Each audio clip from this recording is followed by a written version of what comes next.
What's up, everybody? My name is Justin, and welcome back to another episode of Whiskey Tears. On today's video, I've got the Penelope Estate Collection Private Select.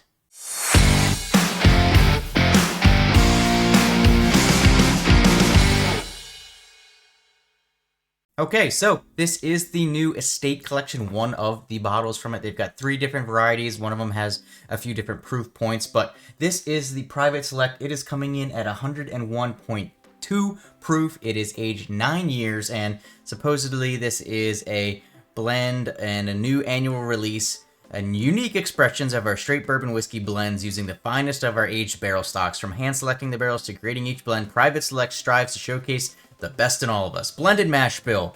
Corn, 74% rye, 20% wheat, 1% malted barley, 5%. This is batch number 24-201. So, is this new kind of the Penelope BTAC line worth it? Is it any good? Well, I've got one bottle to find out. It cost me $110. Let's pop the top, get the nosing straight out of the bottle. Let's have like a little key on the top of the cork there. All right, here we go. Nosing out of the bottle. It's like a cinnamon vanilla cream. Cinnamon vanilla cream, maybe some little hints of oak here and there. So, you know, I'm excited to try it today. I don't know really what to expect. I wasn't really expecting to find one of these bottles, to be honest with you, but I did find it in a local store sitting there at $110. It was the only one. They didn't have any of the other varieties or any more of this particular bottle. So we're going to try it out, review it today, see if it's worthy of being like their BTAC line from Penelope. Obviously, it is MGP. It does say distilled in Indiana and Kentucky. I don't know if MGP has a distillery in Kentucky. I'm not sure. I maybe saw that they do, but I don't know. So, you know, either way, it's Penelope, which was bought by MGP, if you don't know. So it's them. Maybe they source something else to help put in their Penelope, but I highly doubt that. So yeah, we're gonna try it in today's video, see if it's worth you know, the Penelope brand of BTAC. So here we go, nosing out of the glass. Wow, that really opened up once it got into the glass. It opened up a lot once it got into the glass. It's like a oaky cherry, vanilla, cinnamon cream. Maybe some hints of like a dark raspberry or blackberry. I think it's blackberry. That's what I'm thinking, dark raspberry. I think hints of a blackberry on there.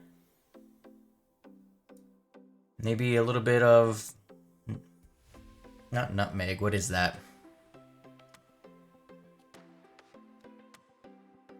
Some other spice on there that I can't quite pick out. But yeah, it smells pretty good coming out of the glass. Much better, honestly, than it did coming out of the bottle. Hey, do me one big favor. If you guys are new here, hit like, hit subscribe. Most importantly on the channel, it's absolutely free for you. Means a lot for me. And if you want to really help support the channel for $2 a month, hit that join button down below. You get access to every video I put out early. You get your name on the intro screen, and you get a cool badge next to your name if you leave any comments or in any live streams. So, anyways, cheers, everybody. Let's go. I always like to go with first impression, and I had really 2 first impressions. First impressions were it was good, and it was thinner than I was expecting. It is only 101.2 proof, but it even drinks maybe lower than that, like in the 95 range, somewhere in there. So my first 2 initial impressions on the first sip were very good flavors, maybe a little bit thin. Trying to put definitely some nice cinnamony, vanilla-y notes. It kind of ends with that cinnamony, vanilla-y, maybe a little bit of like a caramelly, I guess a creme brulee type finish. Not too much on the caramelly, like just a hint of it, more that cinnamony, vanilla-y on the finish at least. I think there is some fruitiness up front, but that goes away pretty quickly, so I'm gonna have to try and dial that in quickly when I take this next sip. It's almost like a cherry fruit punch up front, like not just a straight cherry, but if you know you have a cherry flavored fruit punch, it's almost like that flavor up front. It's got a little bit of hints of like a granular sugar in there, but that goes away pretty quickly too. And then it does have a pretty good long finish. It's not overly proofy or anything, but I can still taste that cinnamon, mostly vanilla, a little bit of caramel notes in my mouth. All right, if you hold it in your mouth a little bit longer, you do get some hints of oak. Ooh. You do get some hints of oak up front, and it does hit you with a bit more of that cinnamon, maybe nutmeg spice on there, and that cinnamon vanilla-y, maybe a hint of caramel, and a hint of that fruit punch is really what gets left over on the palate. But it does stay on the palate for a good amount of time, especially for a 101 proofer. So I do enjoy that about it. My question to myself is, beyond what tier level am I going to put this on, is this worth like a special release, estate selection, private select?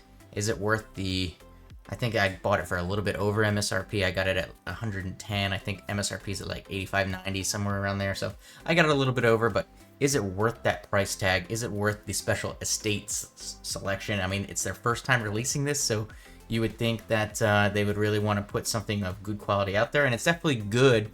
The question is, do I think it's like that next superb line up from anything that Penelope has out there regularly? Let's do a couple sip or two, get to the final ranking here. It's not overly viscous. It's really not much viscousness at all to it. It is good. It just feels like, man, it feels like it's just missing something.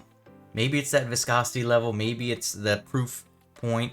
But it just feels like this was like almost there to me, to being like superb. It feels like it was almost there, but they just didn't quite get it there. Maybe proofed it down a little bit too much or something.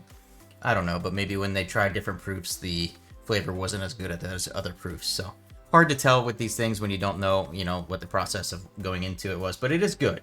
It is good. So my complaints are definitely the viscosity level. It's very thin. Doesn't have a lot of that going for it.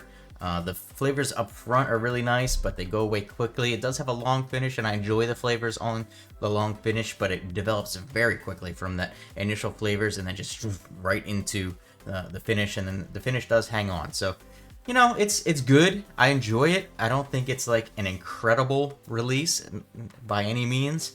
So for me, on the tier system today, which is going to pop up right here, I think, well, one last sip, and I'll officially rate it today. Yeah, I mean, that's just good bourbon. That's just good bourbon. There's nothing crazy about it. If you told me this was like a regular Penelope different type of release and they named it like Santa Claus or something, I would have believed you. So on the tier system for me today, one at least of the estate collection, maybe this one is not the best one in the lineup, I don't know. One of them, it's going on the B tier for me. It's not going to get into A. It's just going to stay on the B tier. It's definitely better than a C. It does have some really nice flavors in it. Got a pretty good nose on it once it opened up into the glass, but it's just lacking a few things that would really make this like an exceptional bourbon. So yeah, it's going on the C tier for me today. Still good whiskey. I would be interested in trying maybe some of the other, one of the other two bottles from the other line, see if those are any better. It is a very nice looking bottle. If you guys look at this, it does look like a premium bottle, right? Just they kind of got rid of a lot of the stuff they have, made a nice little emblem here for their estate collection. It does look very nice. So I'll be happy to have it on the bar, let some people try it if they come over when I eventually finally get out of this office and into my full-time whiskey room. But hey, hopefully you guys enjoyed the video. If you did, make sure you hit like and subscribe, and I'll see you for your next drink.